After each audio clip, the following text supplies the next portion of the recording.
Hola a todos y todos, espero que se encuentren muy bien de salud, ustedes y toda su familia. Bueno, el día de hoy pues vamos a abordar el tema la generación de una perspectiva original a partir de fuentes. Así como existen textos en los que tienes que dar una argumentación construida a partir de sus propios conocimientos previos, de su propio criterio, existen argumentaciones en las que el desarrollo del texto argumentativo parte de la investigación, la documentación, el conocimiento que ya se tiene acerca del tema y tener un mayor dominio de ese tema. Se espera que llegues a conocer más del tema que vayas a argumentar, pues a partir de la investigación, ¿no? Esta investigación obviamente la tienes que realizar antes de comenzar a redactar tu texto argumentativo y bueno, ahí te vas a encontrar con información muy importante, al igual que en todos los materiales que hayas consultado para poder realizar el texto argumentativo que estés realizando. Algo que deben tener muy claro, chicos, es que el texto argumentativo realizado a partir de la investigación no es solo repetir lo que otros autores ya dijeron, sino para que, con lo investigado, seas capaz de proponer una nueva perspectiva o manera de tratar o mirar el fenómeno o situación, pero soportando en fundamentos sustentados esta nueva perspectiva. Es decir, de nada me sirve que en un trabajo argumentativo que ustedes hagan, bueno, me pongan frase tras frase tras frase o párrafo tras párrafo o idea tras idea lo que ya dijeron los autores, porque eso ya lo dijeron. Si yo quisiera saberlo, me meto a sus textos y yo leo a los autores como tal, ¿no? No tendré que leer un resumen ni nada por el estilo. En este tipo de texto argumentativo que estamos abordando el día de hoy, se busca que con la información o con las ideas que ya existieron, ustedes desarrollen las propias. ¿Cuáles son los pasos para crear una nueva perspectiva sobre un tema que hemos leído? Bueno, primero, antes que cualquier otra cosa, tienen que comprender la lectura, es decir, ustedes tienen que leer atendiendo a la opinión del autor, no la nuestra. Tal vez nosotros ya tenemos alguna opinión acerca del tema de que vamos a abordar. Sin embargo, pues tenemos que primero ver qué está diciendo el autor, ¿no? ¿Cómo opina o qué es lo que opina del tema que queremos tratar nosotros? Y ya después vamos a poder continuar con la redacción del texto y los demás pasos. El segundo paso es comenzar a preguntarnos ciertas cuestiones. Por ejemplo, ¿qué opino yo del asunto? ¿Ok? Ya conocí perfectamente qué es lo que conoce el autor o qué es lo que piensa el autor. Ahora, ¿qué opino yo? ¿Es tal como lo plantea el texto? Es decir, lo que me está diciendo el autor en su texto expositivo o argumentativo realmente me convence. La tercera pregunta que nos tenemos que hacer es, ¿hay situaciones distintas a las que el autor menciona? O sea, puede ser que el autor haya escrito su texto hace 10 años y lo estoy consultando ahora porque es relevante, pero ponerme a pensar, bueno, hay algo que él no había abordado porque no estaba en su momento, o porque no lo habían descubierto, o porque no se le prestaba atención, que ahora sí es importante. Y por último, ¿qué dicen otros textos sobre la cuestión? No nos vamos a quedar solo con lo que dice un autor. Tenemos que investigar de diferentes fuentes para que tengamos una idea más completa. Es decir, ahora ya teniendo, bueno, la comprensión lectora, ya después de que yo mismo me contesté esas preguntas, puedo pasar al tercer paso, que es formarme un criterio propio acerca del asunto. Es decir, que cuál es mi mirada, cuál es mi perspectiva acerca del tema, ¿no? Puede coincidir con algún autor, puede coincidir con algunos autores o puede no coincidir con ninguno de ellos, ¿no? Pero todo esto va a partir de lo que ustedes hayan investigado y de lo que ustedes vayan leyendo. Tenemos algo importante que tener en cuenta. Existen temas polémicos. Los temas polémicos es cuando los textos o perspectivas abordadas sobre un tema es sensible para la sociedad y existen puntos de vista muy opuestos. Se consideran polémicos o de controversia. Estos son buenos temas para leer y para debatir, ya que obligan a una reflexión y al análisis. Sí son temas que muchas veces nos pueden incomodar o que tal vez pues todavía tenemos tabús al respecto. Sin embargo, son muy interesantes para tomar en cuenta al redactar un texto argumentativo, puesto que podemos dar nuestra propia perspectiva, ¿no? Vamos a analizar ahora sí no solamente los textos o no solamente lo que dicen autores que están de acuerdo a lo que yo opino, sino realmente pues de todo tipo de autores, ¿no? Algunos de los temas polémicos que podemos encontrar, bueno, son la religión, la infidelidad, la política, la orientación sexual, la maternidad, las causas de la pobreza, Tenemos también algunos otros como el aborto, la legalización de las drogas. Bueno, son temas polémicos porque justamente hay muchas opiniones respecto a estos temas y son opiniones muy opuestas. Tenemos ahora que pasar al siguiente punto, que es la documentación para construir una perspectiva propia. Bueno, en esta parte vamos a abordar qué tipo de documentación podemos hacer. Una vez elegido el tema, deberá realizar la investigación. En esta etapa nos permite estar seguros de lo que ya conocemos, actualizarnos y comprender el tema desde diferentes puntos de vista, lo cual ayuda a que generemos un criterio acerca del asunto. Hay dos maneras de investigar: la investigación o la indagación o documentación informal, que es la primera que vamos a ver y es la que tienen en pantalla, y la informal, y luego tenemos la formal. Bueno, en la informal tenemos ciertos puntos. En este tipo de investigación o de indagación, el autor considera su propia experiencia y la de su familia, además de datos obtenidos mediante la conversación y la interacción social a través de la vida cotidiana. ¿Qué quiere decir esto? Que al momento de redactar un texto, bueno, yo voy a hablar desde lo que, o voy a considerar mi experiencia, mi punto de vista, lo que me hayan dicho desde pequeño, aquello que veo en la sociedad y demás. Los espacios públicos y religiosos, el transporte público y los lugares de comercio son sitios para recabar información a partir de la diversidad de conversaciones y conductas que ahí se observan. A pesar de que no sea o de que puedo tomar en cuenta mi punto de vista, bueno, no se olviden que es importante conocer diferentes perspectivas. Tenemos también que la información obtenida de la televisión, redes sociales y otros medios masivos de información se incluyen como informales, ya que no son datos confirmados. Muchas veces son inexactos, con frecuencia carecen del autor al cual citar.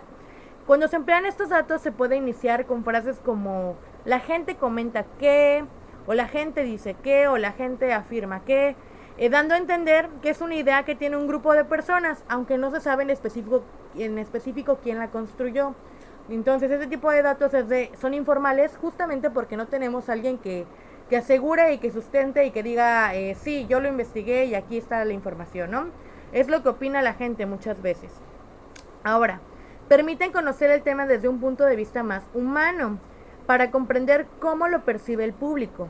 Esto ayuda a que se desarrollen temas más cercanos a la realidad y los intereses de la audiencia. Muchas veces si nos vamos solo a lo que dicen los teóricos o solo a lo que dicen los investigadores, pues que realizan investigación, pero por ejemplo en todo México y no exactamente en mi colonia, en Tuxtla Gutiérrez, Chiapas, bueno, entonces lo que sucede es que sus investigaciones tal vez no están tan cercanos a lo que yo vivo, a mi contexto, ¿no?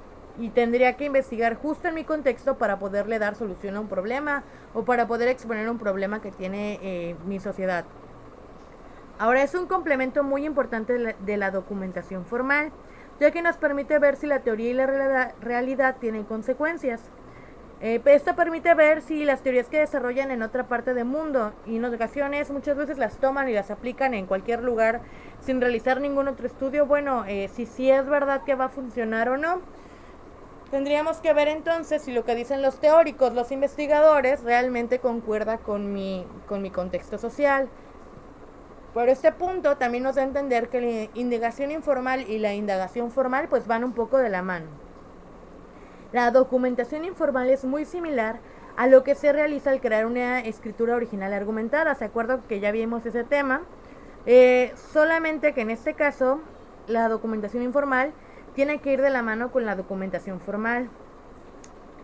Antes, o cuando hicieron textos anteriormente, pues era más con lo que ustedes tenían de contexto, lo que ustedes creían o sabían. En este caso ahora sí tienen que investigar para poder realizar su texto argumentativo. En cuanto a la indagación formal tenemos diversos puntos. En el primero dice, la investigación de datos validados es la investigación de datos validados acerca de un tema, obtenidos por un criterio de búsqueda y con las debidas citas y referencias a los autores o las fuentes de información que se consultaron. En este caso, como ya hay un autor como tal de la información, de la opinión o de lo que hayan citado, pues ya tendremos que poner la cita y la referencia o la fuente de información en mi texto. Tiene que aparecer ese autor en la bibliografía, ¿sale? O ese documento de donde yo encontré la información en la bibliografía. Los datos se toman de sitios reconocidos por su calidad institucional, académica o legal. ¿Qué quiere decir esto? Bueno, tengo que buscar fuentes realmente confiables. No Wikipedia, no Rincón del Vago, no Yahoo, no Facebook, no nada de eso, ¿verdad? Porque como les había mencionado, esas no son fuentes confiables. ¿Qué sucede? Que cualquier persona las puede editar, que no hay un autor como tal, que no hay nadie que se responsabilice, ¿no? Acerca de la información que se está dando, y muchas veces colocan ahí pues muchas mentiras como justificándose de que son bromas, pero las personas que investigan las toman como ciertas. Además de esto, debes sistematizar la información que encuentres por medio de notas, resúmenes, etcétera. Son las herramientas que vimos en este semestre que les van a servir a ustedes que cuando realicen la indagación formal, bueno, van a leer varios textos, van a leer libros, van a leer de páginas de internet, de diferentes fuentes. ¿Cómo organizo la información más fácilmente? A través de estas herramientas, ¿no? Resúmenes, notas, síntesis, paráfrasis, demás cuestiones. No es como que si me piden una investigación y voy a tener que hacerla sustentada, voy a entregarle a la maestra la investigación y le voy a entregar la paráfrasis y le voy a entregar el resumen. No, eso no funciona así, chicos, a menos que sí se los pidan. Pero si no, estas herramientas de notas, de paráfrasis, de resumen y demás son para su propio uso, ¿no? Para que ustedes les sirvan, no para que entreguen todo, a menos, repito, que así se los pidan. Los datos que utilices para redactar tu texto argumentativo y que hayas tomado de otras fuentes deben aparecer citados, así como los datos de las fuentes que revisaste. Bueno, cuando citas es cuando tomas tal cual lo dicho por el autor, y cuando consultas las fuentes es porque, aunque no hayas sacado la información tal cual del documento, sí es la base para aquello que estás diciendo. Recuerda que el texto que estás creando no solo es repetir lo que ya dijeron los autores, sino crear una nueva perspectiva, la tuya. Ahora, vamos a pasar a cómo citar. Citar es la forma más inmediata de aprovechar el conocimiento de otros en tu escrito, porque pues ya alguien dijo algo, ya investigó algo, bueno, ahora voy a tomar esa información y la voy a colocar en mi texto, pero tienen que cumplir con ciertas reglas, ahorita lo vamos a ver. El citar implica retomar textualmente la información de otros, es decir, tal cual lo haya dicho, tal cual lo haya escrito, así lo tengo que retomar. Lleva este nombre, o sea, de cita, porque se trata de traer al texto un mensaje o comunicación que ya existía pero que estaba en otro lugar. Ahora lo traemos a mi texto, ¿sale? Al citar se copia y reproduce exactamente lo mismo que se ha comunicado en el mensaje original, incluso si el texto tiene errores, es decir, si el autor del cual yo estoy sacando la información cometió un error de ortografía, errores de puntuación, no sé, alguna otra cuestión, no importa, así con los errores y todo es como yo lo voy a copiar en mi texto, no lo voy a corregir. Puede hacerse de manera oral o escrita, pero en ambos casos es necesario hacer notar que se trata del discurso de otro, porque si no hacemos notar que es el discurso de alguien más y lo estoy haciendo pasar por mío, entonces ya sería plagio, ¿verdad? Recuerden, el plagio es cuando agarran información de alguien más, la copian de tal cual o la parafrasean, y ahora sí digo que es mía, como que yo la hice. Eso no está bien, no es éticamente correcto, trae consecuencias y ya lo hemos hablado a lo largo de todo el semestre, y para los que trabajaron conmigo el semestre pasado también tocamos ese tema. Bueno, cuando es por escrito, la cita se pone entre comillas y todo el texto que pertenece a la cita se pone entre comillas todo el texto que pertenece a la cita original, incluso los errores, las expresiones y los signos de puntuación. Como les dije, si mi autor estaba escribiendo algo y se equivocó por alguna situación u otra, aún así, como lo haya puesto él o ella, lo voy a poner dentro de mi cita, no le voy a estar cambiando. La cita no se usa para plagiar el texto, sino para indicar que comprendes las ideas del autor, las compartes y las pones a funcionar en una nueva situación o lógica. Entonces, no nada más es para que yo copie y ya con eso abarque más espacio en mi texto, sino porque realmente tiene algo que reforzar para lo que estoy tratando de expresar, ¿no? Mi idea. ¿Cuáles son las finalidades de citar? Bueno, aquí vamos a ver la documentación, donde la cita sirve como una prueba de que te has documentado para hacer tu texto. El sustento, que es donde las afirmaciones o ejemplos le dan más fuerza a las ideas o situaciones que estás planteando. La autoridad, que son las palabras de personas famosas o reconocidas por su conocimiento, que le agregan legitimidad e importancia al texto que las utiliza. La pertinencia, que son las citas de autores que piensan igual o en la misma línea que el que está redactando el nuevo texto, ¿no? Eso hace que las demás personas se den cuenta que nuestras ideas son actuales y que participan en reflexiones más amplias, ¿no? Que son tomadas en cuenta, que están trabajando en una línea de investigación que realmente es importante, que realmente beneficia y que sí tiene sentido de estar ahí, ¿no? Tenemos diferentes tipos de citas. Ahorita vamos a ver cómo tienen que citar justamente para no cometer plagio. Cuando ustedes citan, van a encontrarse con que existen las citas breves. Las citas breves, bueno, es muy fácil identificarlas porque su extensión va de una palabra hasta 3 renglones o 40 palabras. Además de esto, se ubican entre comillas dentro del cuerpo del texto. Inmediatamente después de la cita se incluye un paréntesis con el apellido del autor, el año de la publicación y el número de página. Y al final del texto se tiene que colocar la fuente, es decir, de dónde se sacó la cita en la bibliografía. Aunque yo a lo largo de la cita, como ya se dieron cuenta, tengo que poner el paréntesis con el apellido, con el año de publicación y el número de página, aún así la persona al ver la bibliografía del trabajo, del libro, de lo que sea que están haciendo, tiene que encontrar la fuente de donde obtuvieron ustedes la información. Bueno, aquí les voy un ejemplo de una cita breve. Dice, Ana Akhmatova, en su libro Poemas, hace una descripción de la habitación de un poeta como un paisaje de contrastes. Un sol agradable se pasea sobre el tupido humo gris azul.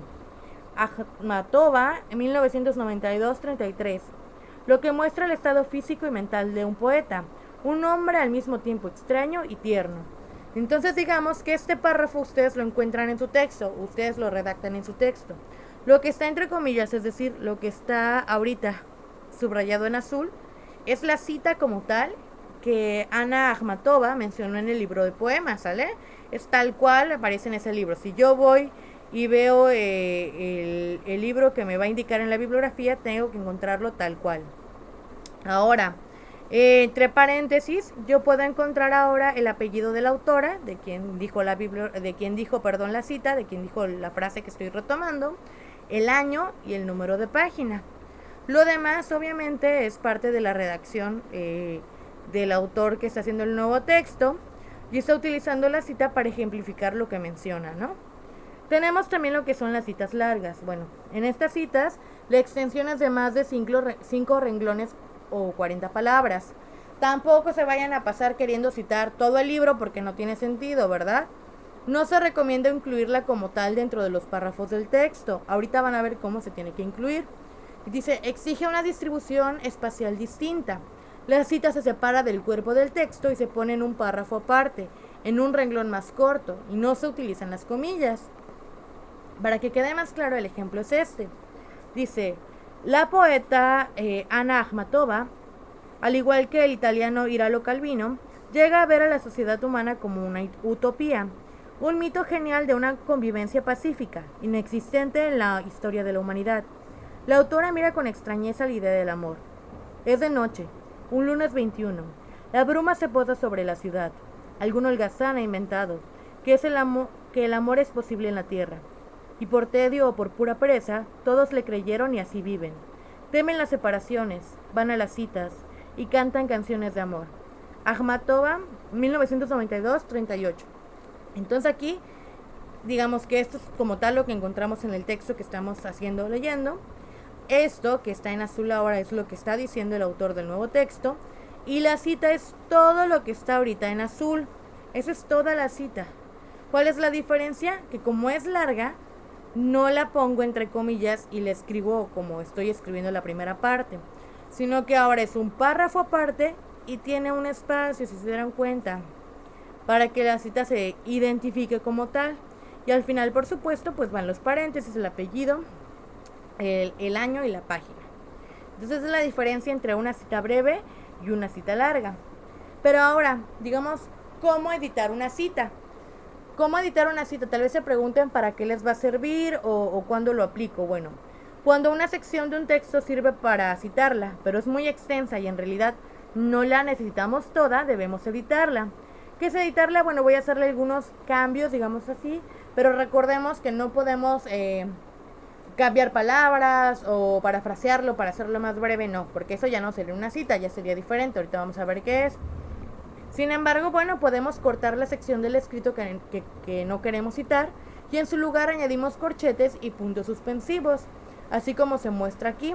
Los corchetes y los puntos suspensivos nos dan a entender que había algo de texto en esa parte, sin embargo que no es relevante. Aquí vienen los ejemplos. Bueno, si se edita una sección central, bueno, aquí viene el texto como aparecería en el libro o en lo que esté redactando, ¿no? Si nos dejan, y luego vienen los corchetes y los puntos suspensivos, toda la vida, en aquel momento era un discurso extraño y aburrido, cuando había descubierto que el amor no era ni cercanamente lo que me interesaba. Aquí lo que hizo el autor fue quitarle una parte central a lo que está citando. Ahora tenemos también cómo hacer si se edita en una sección inicial. Bueno, ahí ponemos, comillas, corchetes, 3 puntos, cerramos corchetes y dice: y al atardecer nos encontramos ya rodeados de inmensas montañas y precipicios y pudimos oír el furioso rumor del río entre las rocas y el estruendo de las cataratas. Shelley, 73. Así describe su trágico viaje de bodas el doctor Victor Frankenstein. Entonces aquí tenemos que la parte de corchete y puntos suspensivos igual es una parte en la cual había un texto pero no es relevante, así que no se pone.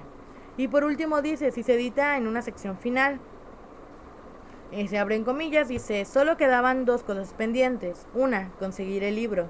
Sí, George quería que tuviera un libro. Corchetes, puntos suspensivos, corchete. Y cierro comillas. Kennedy, paréntesis, Kennedy, 147 y punto. Entonces aquí tenemos que en los corchetes lo mismo, le falta texto, pero no es relevante para lo que me quiere dar a entender el autor. ¿Cómo integrar una cita al discurso? Hay 4 maneras de hacerlo. La primera es por adecuación. Consiste en que si la cita es necesaria y si aporta al discurso que estés escribiendo. No deben citar solamente por adornar, ¿no? De que quiero llenar mi hoja y por eso le voy a poner una cita.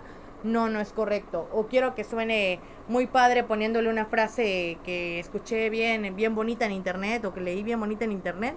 Tampoco, porque si no tiene nada que ver con el texto no hay ningún sentido de ponerla. Está la extensión. Tienen que tener en cuenta algunas cosas. Una cita muy breve puede requerir una explicación y una cita muy larga puede ser cansada para el lector, puede aburrirlo y el lector también puede perder el hilo del discurso, es decir, ya no saber en qué iba o qué es lo que está tratando de explicar el autor del nuevo texto. La cita corta o larga tiene que ser significativa. También tenemos el tercer punto, que es el contexto. No se debe traicionar el sentido original del texto. Hay que verificar que tenga coherencia, no yo voy a estar escribiendo a favor de, no sé, algún tema y de repente la cita que yo pongo es en contra, pues no tiene coherencia, ¿no? No hay ningún momento en el cual yo pueda poner eso y que no afecte a lo que yo estoy tratando de defender. Y la redundancia, bueno, no es necesario explicar la cita, menos parafrasearla antes o después de hacer mención de ella. La cita tiene que explicarse por sí sola, ¿no? Tiene que tener sentido por sí sola en mi texto, en lo que estoy redactando. Además de las citas tenemos también las referencias. La referencia es contar lo que alguien más dijo, dándole el crédito por decirlo, con sus propias palabras.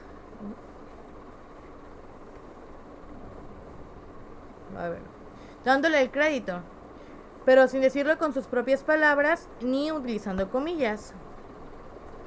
Vamos a decir lo que alguien más dijo, como cuando parafraseamos, pero no debemos utilizar comillas, ¿no? Y no vamos a utilizar sus propias palabras, vamos a utilizar las nuestras, obviamente.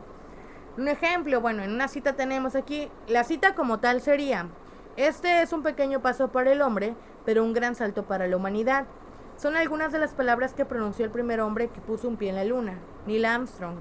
Tenemos como tal que la cita se encuentra entre comillas y es tal cual lo que dijo Neil Armstrong cuando pisó la luna. Y ahora, en una referencia, decimos: el primer hombre que pisó la luna afirmó que ese pequeño paso que dejó su huella fue un salto enorme para la humanidad. En la referencia, como se dieron cuenta, no se dice tal cual lo que dijo Armstrong, sin embargo, se da a entender perfectamente, ¿no? Y aún así, aunque no aparece su nombre, hacemos referencia a que lo dijo el primer hombre que pisó la luna. Entonces, sí se está aclarando quién fue la persona que dijo ese discurso o que dio esa idea. Tenemos la bibliografía. Esta bibliografía va al final del texto. Recuerden que nosotros utilizamos el formato APA. ya tienen un video exclusivo de cómo citar en formato APA, entonces en teoría ya es algo que ustedes manejan. Sin embargo, he notado cuando me entregan sobre todo los proyectos finales que algunos o no la ponen o la ponen mal. Entonces es importante que lo tengan muy claro, que se echen una vuelta a ese video otra vez, que lo vean con calma, que investiguen en caso de que sea necesario y que puedan hacerlo de una mejor manera la siguiente ocasión. Bueno, en la bibliografía tenemos que esta es el nombre que se le da al listado completo de las fuentes de información usadas para elaborar un texto, las cuales utilizaste ya sean citadas en referencias o en paráfrasis. Así sea que yo haya citado en el texto, que yo esté retomando lo que dijeron haciendo una referencia a ello, que yo estoy dándole paráfrasis o como sea que haya utilizado la información. Incluso si yo leí los textos y de ahí yo obtuve ideas para poder ahora plantear mi punto de vista, bueno, tengo que citarlas en la bibliografía. Esta se ubica al final del trabajo, chicos. Ya después de que hayan puesto la conclusión y todo, bueno, ahora sí va la bibliografía. Tiene que llevar el subtítulo bibliografía y además de esto se ordena de manera alfabética de acuerdo a la primera letra del apellido del autor. También esto es muy importante, por favor. Tenemos ahora también lo que es el debate.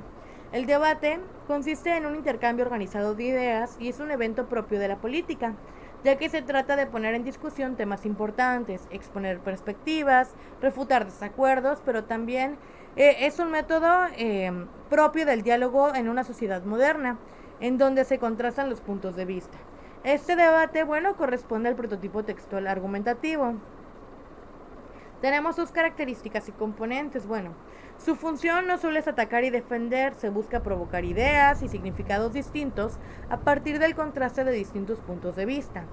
Es un acto formal y agendado, ya que todos los participantes ya llevan preparada su intervención. Difícilmente en un debate van a llegar un día y les van a decir, bueno, vamos a debatir de tal cosa, y tú estás a favor, tú estás en contra. O sea, eso no es correcto, ¿sale? Sí tendrían que ya haberlo investigado y poder sustentar sus argumentos para poder realizar el debate. Debe tener un moderador. El moderador es quien organiza las intervenciones y regula los tiempos. También procura que las participaciones sean equitativas y que no se den los conflictos. Al final, el moderador hace un cierre o recuento. Muchas veces existe un público, ya que se pretende que haya un aprendizaje o criterio que se vaya formando en las audiencias a partir de las intervenciones de los debatientes. Entonces, para poder recopilar todo lo más importante que se haya abordado, el moderador pues tiene que darse el cierre o el recuento de lo que se haya dicho, ¿no? Existen dos elementos muy importantes en el texto oral argumentativo que debemos tener en cuenta porque el debate muchas veces es oral, ¿no? O en su mayor parte del tiempo es oral. Tenemos que cuidar la expresión corporal y la voz. En la expresión corporal, sobre todo, deben ser cuidadosos con los gestos. Tienen que observar a quién se dirigen, o sea, cuando hablen, pues sí, mírenlo. Sostener la mirada con amabilidad y con firmeza. No parecer indeciso o asustado. Si ustedes parecen indecisos o asustados cuando van a decir alguna información, pues va a restarle credibilidad.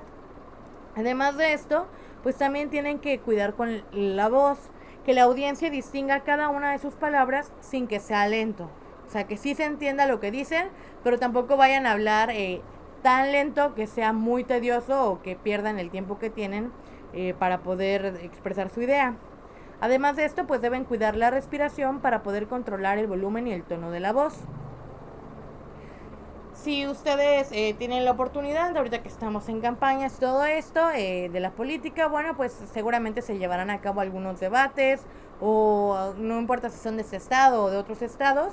Y si tienen la oportunidad de verlo, bueno, pues fíjense y observen que cumplan con esas características y esos componentes, o si realmente los moderadores no pueden controlar a los debatientes, o si se están llevando a cabo cosas que no van de acuerdo al debate. Eso es todo por el tema del día de hoy. Espero que hayan puesto atención, que tomen nota. Recuerden que tienen que tomar notas y apuntes de todo lo que se vaya viendo en los videos y que además, bueno, realicen las actividades solicitadas. Espero que tengan un lindo día, que el tema les haya ayudado y que lean con atención las instrucciones, por favor, para que todo salga muy bien en su tarea. Cuídense mucho, chicos.